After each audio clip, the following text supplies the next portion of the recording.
Hey everyone, we're about to pull back the curtain on a process that completely reshaped our financial world, played a starring role in a global crisis, and, believe it or not, affects you more than you probably think. It's called securitization.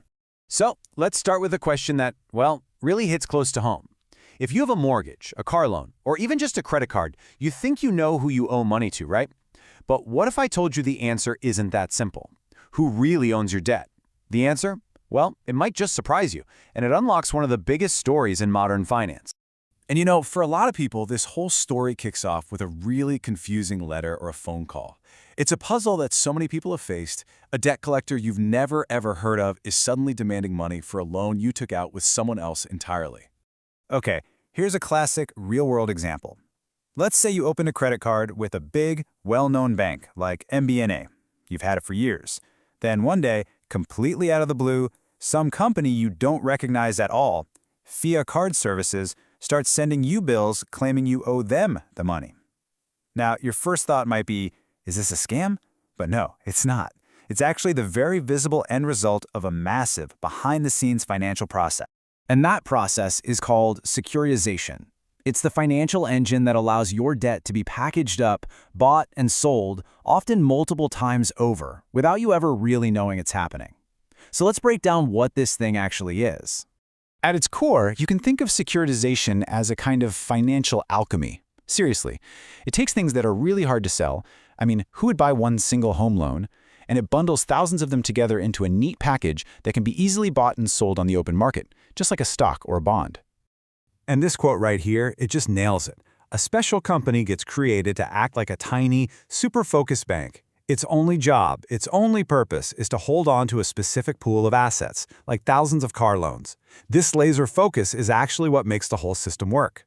So what do you get at the end of all this alchemy? You get something called an asset-backed security, or ABS for short. When an investor buys one of these, what they're really buying is a piece of the cash that flows from all those original loans. So your monthly mortgage payment? It doesn't just stop at your bank. It travels all the way through this system to pay off investors literally all over the world. So, how does this machine actually get built? What are the gears and levers that take your debt from your local bank branch and send it flying to a global investor? Let's take a look at the blueprint. Okay, it basically happens in three main steps. First, you've got the originator, that's your bank, and they pool together thousands of similar loans. Step two, the bank sells this giant bundle of debt to a totally separate legal company called a special purpose vehicle, or SPV. And third, the SPV turns around, sells these shiny new asset-backed securities to investors, and uses that cash to pay the original bank. Simple, right? Now, this SPV is absolutely the heart of the operation. It's essentially a legal box, a middleman that exists for one reason and one reason only: to buy the loans and issue the securities. That's it. It doesn't do anything else. Its singular focus is the key.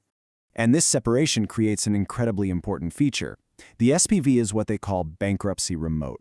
What does that mean? It means that if the original bank that made all those loans goes bust, the loans inside that SPV are safe. They're legally walled off. The bank's creditors can't touch them. And you can imagine, this is a massive, massive selling point for investors. It's designed to protect their money from the bank's own problem. But wait, there's more. To make these securities attractive to all different kinds of investors, they're often sliced up into layers of risk, kind of like a cake. These are called tranches. The safest slice, the senior tranche, gets paid first, so it has the lowest risk, but it also has the lowest return. Then you have the riskiest slice, the junior tranche. It gets paid last and has to absorb any losses first, but in return, it offers the highest potential reward. Now, this incredible financial machine had huge benefits, for sure. But as we all know, it also had a dark side. It played a starring role in the 2008 global financial crisis. It was a story of a massive boom, a devastating bust, and a whole lot of blame to go around. And this really shows you the two sides of the coin. On one hand, the promise was huge. Banks could get loans off their books, freeing up money to lend more. Investors could get access to new kinds of assets. And risk was spread across the globe instead of sitting in one bank. But the peril? The peril was just as big. The complexity made it easy to hide risk. The rating agencies got it spectacularly wrong. And maybe most important, if you're a bank and you know you're just going to sell the loan anyway, do you really care if the borrower can pay it back? That's called moral hazard.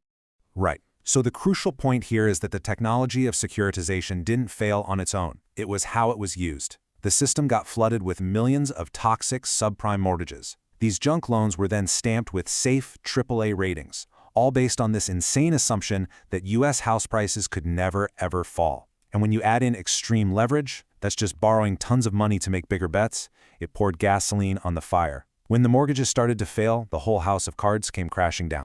And look at this. The collapse in confidence was just staggering. In 2007, this market was worth over $860 billion. 2 years later, it had plummeted to just $230 billion. I mean, that's not a slowdown, that's a screeching halt. Investors ran for the hills, and a key funding pipeline for the entire global economy just froze solid. But here's the twist. The story doesn't end in 2009. After the crash, securitization didn't just vanish. Nope. It adapted, it evolved, and you could argue it's more important today than it has ever been. Far from being some financial pariah, securitization is now a core part of our financial plumbing. In fact, central banks, the ultimate guardians of the system, now routinely use these very securities. They accept them as collateral to provide liquidity. That's the lifeblood of cash that keeps the economy moving. So get this, the very tool that helped break the system is now one of the main tools used to manage and fix it. The irony is pretty thick, right? So what's the bottom line here? What should we take away from all this? First, securitization is a powerful technology for turning clunky loans into things that can be easily traded. Second, and this is so important, it spreads risk around. It does not make it disappear. Third, at the end of the day, no amount of fancy financial engineering can turn a bad loan into a good one. And finally, you have to remember, it's just a tool. And like any tool, its impact, for good or for bad, all depends on who's using it. And that leaves us with one last big question.